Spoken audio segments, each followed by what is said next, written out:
Good morning, friends. Today we are going to learn a second poem in our syllabus, that is Indian Weavers. Before starting the poem, let's learn about the poetess. The poem is written by Sarojini Naidu. She was a political activist, feminist, and the first Indian woman who became the president of Indian National Congress. She was also play an important role in Indian national struggle for independence. She also became the governor of the United Provinces in 1947, becoming the first woman to hold the office of the governor in independent India. The poem written by Sarojini Naidu is a short poem consisting of three stanzas having 4 lines each. The poet talks about three types of dresses that the Indian weavers weave at three particular times of day. Each stanza of the poem represents the three important events of human life, that is birth, it means childhood, second, that is adulthood, we can call it young, and the last stage, that is death, it means old age. The colors mentioned in the stanzas are very significant as they indicate the mood related to the events.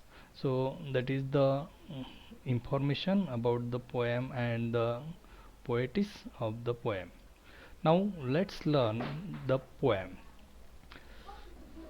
Indian weavers. Weavers weaving at a break of day. Why do you weave a garment so gay? Blue as the wing of Halcyon wild, we weave the robes of newborn child. So that is the first stanza of the poem. In the first stanza, the poet asks the weavers why they are weaving cloths early in the morning, which seems to be quite beautiful and charming. The cloths are blue as the wing of Halcyon wild. So the cloths which are Indian weavers are weaving for the newborn child here, these cloths are blue as the wing of Halcyon wild. Halcyon, it means the kingfisher, another name for kingfisher. So that was the first stanza where we get the information about the first stage of life, that is childhood, which was so beautiful. There is happiness, and what we call it was the beautiful phase of life. Here the color of the dress, color of the is blue, and the blue color symbolizes something beautiful and precious. Hence, in this stanza, the cloths weaved by the weavers are quite special, and that is why the poet is curious to know about them. The Indian weavers reply, we weave the robes of newborn child.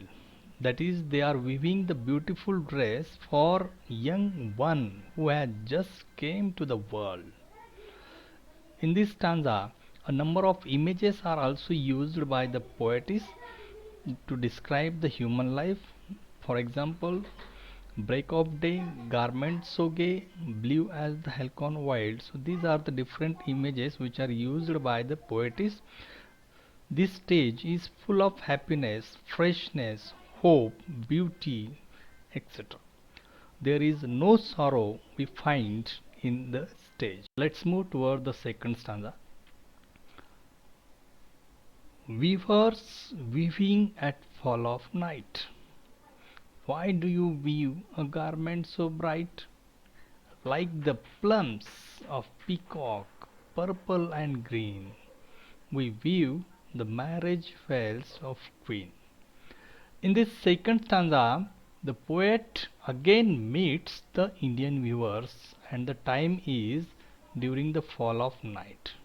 It probably refers to the evening or dusk time when the sun sets and darkness paves the way.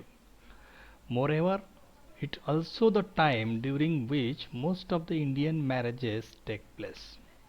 Here, the poetess asks the question why they weave a garment so bright like the plumes of peacock. Plumes, it means the soft feathers. So, why do you weave so bright like the plumes of peacock and purple and green? The garment at this time is bright and full of colors like the feathers of peacock, unlike the one color blue during the morning time.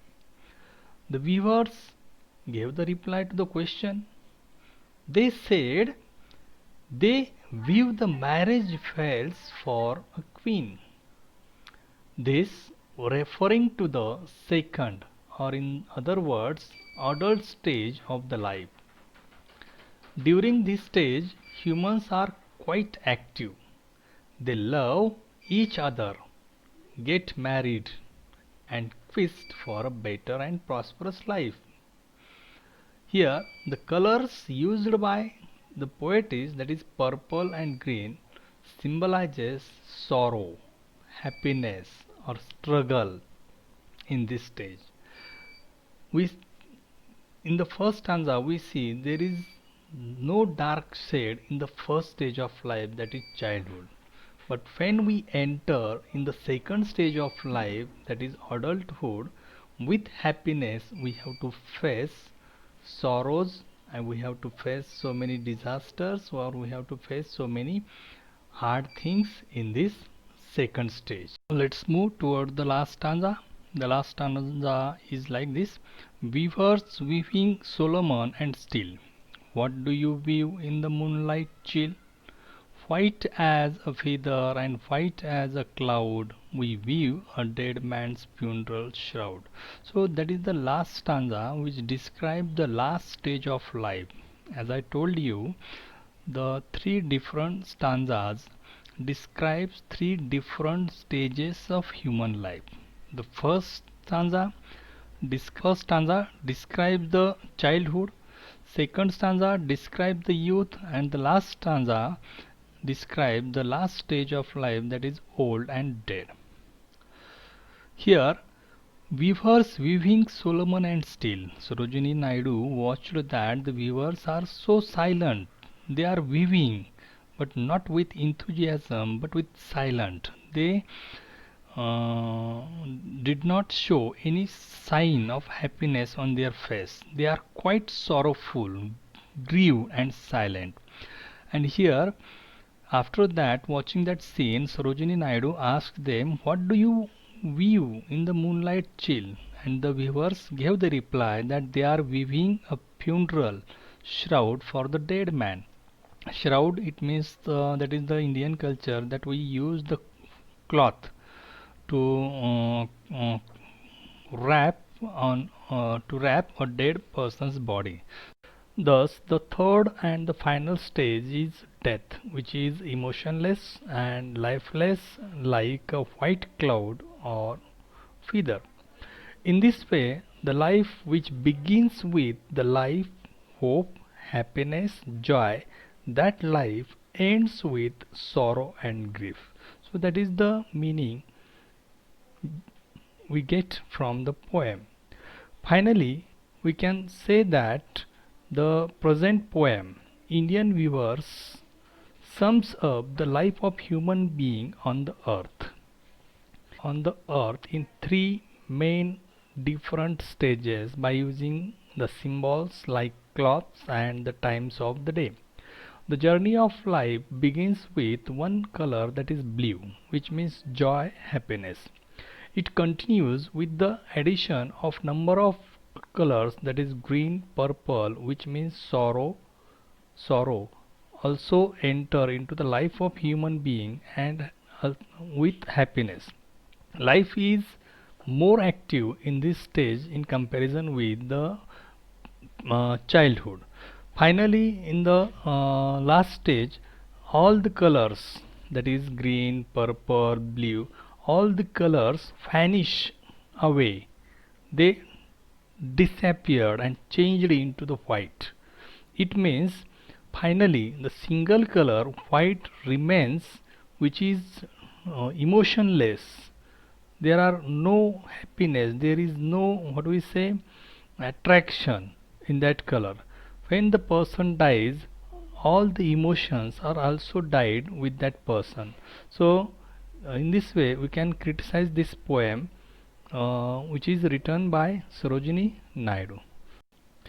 If you like this video, subscribe it and hit the bell icon to get the notification of my new video on my YouTube channel. Thank you very much.